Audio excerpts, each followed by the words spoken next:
焚き火のセッティングができましたよ。ちょっとこれでファイヤースターターで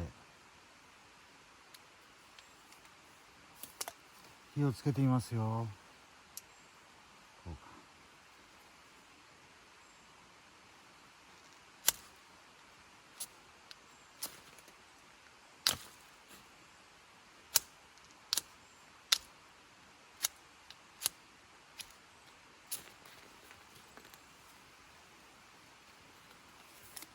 だかな。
さあ着きましたよ。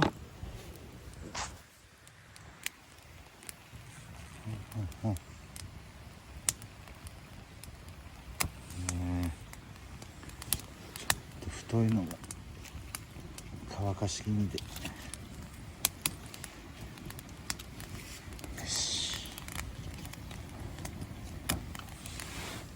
ちょっと焚き火を作ろうかな。こんな感じです。焚き火始まり。